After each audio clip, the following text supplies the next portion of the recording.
हम में से ज़्यादातर लोगों को ये लगता है कि अगर कोई फिल्म थिएटर में रिलीज़ नहीं होगी तो डेफिनेटली ओटीटी पर आएगी, क्योंकि सीधी सी बात है, अगर कोई फिल्म ए लिस्टर वाली हो और अगर वो ना चले तो भारी नुकसान होता है। मगर ओटीटी से पहले और फिल्मों के बाद आया टेलीविज़न, एक ऐसा मीडियम जो हर मिडिल क्लास और लोअर मिडिल क्लास की पहली पसंद बन गया फॉर द एंटरटेनमेंट ऑप्शन। और 90s के डेकेड में बॉलीवुड के कुछ गिने चुने ए लिस्टर्स आए थे जिन्होंने फिल्मों में एज अ एक्सपेरिमेंट के तौर पर सीधा टेलीविज़न पर फिल्म रिलीज़ की। सिंपल भाषा में कहा जाए तो ये कुछ चंद ऐसी फिल्में हैं जो सिनेमा हॉल में नहीं, सीधा आपके टीवी स्क्रीन पर ही रिलीज़ हुई। ये जिसमें बड़े बड़े एक्टर्स एंड डायरेक्टर्स शामिल थे, वो एक्टर्स जिनको आपने बड़े पर्दे पर देखा वो अब आपके लिविंग रूम में नज़र आए, जिन्होंने कभी भी ट्रेडिशनल बिजनेस मॉडल से हटकर कुछ नया करने का सोचा।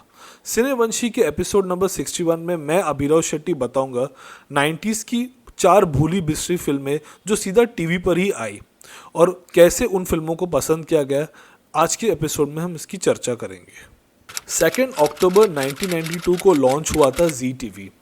पहले तो ये चैनल दिन में सिर्फ 3 घंटा चलता था। यस, आपने सही सुना, सिर्फ 3 घंटा चलता था। आज जब ज़्यादातर टीवी चैनल 24/7 थे, उस ज़माने में एक चैनल सिर्फ 3 घंटा चलता था। Quite unimaginable, right? बाद में 2-3 महीने के बाद 3 घंटे से बढ़कर इसका ड्यूरेशन हुआ 6 घंटे। इनिशियली तो जी टीवी पर दूरदर्शन के फेमस शोज़ के रीरन दिखाए जाते थे, जिसको काफ़ी क्रिटिसिज्म मिला और जल्द ही जी की टीम को ये बात समझ में आ गई कि अगर उन्हें मार्केट में सरवाइव करना है तो उन्हें उनका खुद का कोई ओरिजिनल लेकर आना पड़ेगा। इसी बात को ध्यान में रखते हुए 1993 के बाद जी टीवी ने कई सारे ओरिजिनल शोज़ अपने चैनल में एयर किए जो आगे चल के कल्ट क्लासिक बन गए। जी टीवी का आना इंडियन टेलीविज़न में एक क्रांति थी, क्योंकि 1959 से लेकर 1991 तक इंडियन टीवी मतलब दूरदर्शन एक छत्र राज को चुनौती दी थी इंडिया का पहला प्राइवेट चैनल जी टीवी ने, जिसके बाद स्टार प्लस भी एक ज़माने में जी टीवी का हिस्सा हुआ करता था। फिर इससे अलग होकर स्टार प्लस ने खुद का एक अलग चैनल बनाया और ईयर 1995 में Sony entertainment television Indian market में आया और देखते ही देखते ये तीनों चैनल्स इंडियन टेलीविज़न की 3 त्रिमूर्ति बनकर उभरे। जी टीवी न सिर्फ खुद के ओरिजिनल शोज़ लेकर आए, बल्कि उन्होंने कई सारी फिल्मों को अपने चैनल पे डायरेक्ट रिलीज़ किया था, जो एक अलग एक्सपेरिमेंट था उस ज़माने में और इसे काफ़ी अप्रिशिएट किया गया था। मगर कहीं ना कहीं सिनेफाइल्स आज इन 4 फिल्मों को भूल चुके हैं। तो कौन सी है वो 4 फिल्में जो सीधा जी टीवी पर आई थी, चलिए जानते हैं आज के एपिसोड में। नंबर 1 पर है मोहिनी। 1970s या 1980s की डेकेड की पॉपुलर एक्ट्रेस हेमा मालिनी ने 1990s में फिल्मों में थोड़ी कम नज़र आई। उन्होंने एक्टिंग के अलावा डायरेक्शन में भी अपना हाथ आजमाया।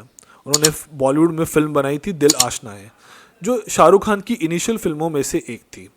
फिर उन्होंने टेलीविज़न का भी रुख किया, कभी एज एन एक्ट्रेस तो कभी एज ए डायरेक्टर। ईयर 1995 में उन्होंने एक हॉरर फिल्म बनाई जिसका नाम है मोहिनी। इस फिल्म में पहली बार इंडियंस को फीमेल वैम्पायर का कॉन्सेप्ट समझ में आया। मोहिनी 1995 में रिलीज़ हुई थी, एक ऐसी फिल्म जो आज भी आपकी पैंट गीली करने पर मजबूर करेगी। इस फिल्म की कहानी श्रीकांत नाम के एक हैंडसम केमिस्ट्री प्रोफेसर की है, जिसके साथ एक भयानक हादसा हो जाता है, जिसके चलते उसका चेहरा पूरी तरह से बिगड़ जाता है। इस हादसे की वजह से उसकी पर्सनल और प्रोफेशनल लाइफ में काफ़ी ज़्यादा चेंजेस आ जाते हैं। एक तो गर्लफ्रेंड से ब्रेकअप हो जाता है, फिर सोसाइटी भी उसे कम्प्लीटली आइसोलेट करती है। श्रीकांत एकदम अकेला हो जाता है, मगर इसी अकेलेपन में उसकी मुलाकात होती है रागिनी नाम की एक लड़की से। कौन है वो और उसका असली मकसद क्या है, इसी के लिए आपको मोहिनी फिल्म देखना पड़ेगा। फिल्म के लीड रोल्स में नज़र आए थे 90s के जाने माने चेहरे सुदेश बेरी एंड मधु के बारे में बताता चलूँ कि ये एक्ट्रेस हेमा मालिनी की कज़िन है। जी हाँ, कज़िन। मोहिनी को मिले बढ़िया सक्सेस की वजह से जी टीवी और देओल फैमिली के रिश्ते और भी मजबूत हो गए। मोहिनी के सक्सेस के बाद धर्मेंद्र ने अपने होम बैनर विजेता फिल्म्स के सैटेलाइट राइट्स जी टेलीफिल्म्स को हमेशा हमेशा के लिए बेच दिए। मतलब लाइफ लॉन्ग रिश्ता बिटवीन जी एंटरटेनमेंट एंड विजेता फिल्म्स। नंबर 2 पर है फिर तेरी कहानी याद आई। 80s एंड 90s के डेकेड में महेश भट्ट ने हिंदी सिनेमा में अपने आप को एक बड़े फिल्म मेकर के रूप में इस्टेब्लिश किया था। उनकी फिल्मों के गाने, एक्टर्स सभी चर्चा का विषय रहते थे हमेशा। 90s के डेकेड में महेश भट्ट एक फिल्म लेकर आए थे जिसका नाम है फिर तेरी कहानी याद आई। इस फिल्म की कहानी एक ऐसी फिल्म मेकर की है जिसकी गर्लफ्रेंड एक पागल खाने में भर्ती हो जाती है। एक हादसे में उसकी मौत हो जाती है। फिल्म मेकर मूव ऑन करता है विद अ न्यू गर्ल, मगर एक रोज़ उसे एक कॉल आता है एक अननोन नंबर से और उसकी आवाज़ बिल्कुल उस डायरेक्टर की एक्स गर्लफ्रेंड जैसी है। इसके बाद क्या होता है इसी के लिए आपको देखना पड़ेगा फिर तेरी कहानी याद आई। महेश भट्ट की इस फिल्म में नजर आए थे आशिकी और जुनून से पॉपुलर हुए राहुल रॉय और महेश भट्ट की बड़ी बेटी Pooja Bhatt and plus Pooja Bedi. Film के गाने आज भी एवरग्रीन हैं, जिसे कंपोज किया था अनु मलिक ने।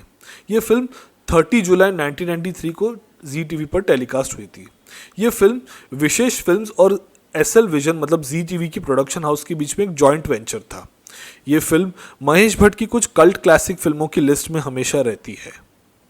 नंबर 3 पर है एक और राहुल रॉय की फिल्म जो बड़े पर्दे पर नहीं सीधा छोटे पर्दे पर ही रिलीज हुई, जिसका नाम है हंसते खेलते। फिल्म की कहानी स्वर्गलोक से आए हुए 3 फरिश्तों की है जिनको भगवान मैसेज देते हैं कि अगर तुम लोग ने ये प्रूव नहीं किया कि दुनिया अभी भी अच्छी है तो वो इस पूरी दुनिया को डिस्ट्रॉय करेंगे।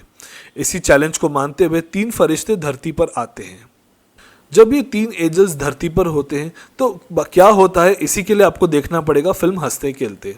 फिल्म में लीड रोल्स में नजर आए थे राहुल रॉय, लीजा रे, अनंत महादेवन, असरानी और राकेश बेदी। फिल्म को प्रोड्यूस किया था फिरोज नाडियाडवाला ने, जिन्होंने इन 3 क्लासिक्स को बनाई थी, और फिल्म के डायरेक्टर थे भारती रंगाचारी जिन्होंने 70s और 80s में कई सारी जानी मानी फिल्में बनाई। इस लिस्ट की आखिरी फिल्म है मिस्टर श्रीमती जो आई थी 1994 में। फिल्म के लीड रोल्स में थे जावेद जाफरी एंड ऋतुराज। फिल्म को डायरेक्ट किया था well known Bollywood legend mister Prakash Mehra ने। इस फिल्म के बारे में जावेद जाफरी ने अपने 2023 इंस्टाग्राम पोस्ट पर लिखा था कि इस फिल्म में लड़कियों जैसे गेटअप करने में उन्हें कम से कम 3 घंटे लगते थे। लड़कियों जैसे गेटअप करना और एक्टिंग करना तो आसान था, मगर उनके जैसे मूव्स करने में उनको काफ़ी मेहनत करनी पड़ी। मिस्टर श्रीमती के 3 गानों के लिए जावेद जाफरी को लड़कियों की तरह अदाएं दिखानी थी और इन्हें कोरियोग्राफ किया था नावेद जाफरी और हबीबा रहमान ने। साथ ही इस फिल्म के गाने के बैकग्राउंड डांसर थे गणेश हेगड़े। इसी फिल्म से बॉलीवुड में आगमन हुआ well known choreographer Ganesh Hegde का। तो ये थी वो 4 फिल्में जो बड़े पर्दे के जगह सीधा जी टीवी पर रिलीज हुई थी। I hope you like this video. अगर आप मुझसे फेसबुक या इंस्टाग्राम पे टच में रहना चाहते हैं तो ये रहे उसके स्क्रीनशॉट। तब तक अपना ख्याल रखिए, take care and be safe. जय श्री राम, जय श्री कृष्णा।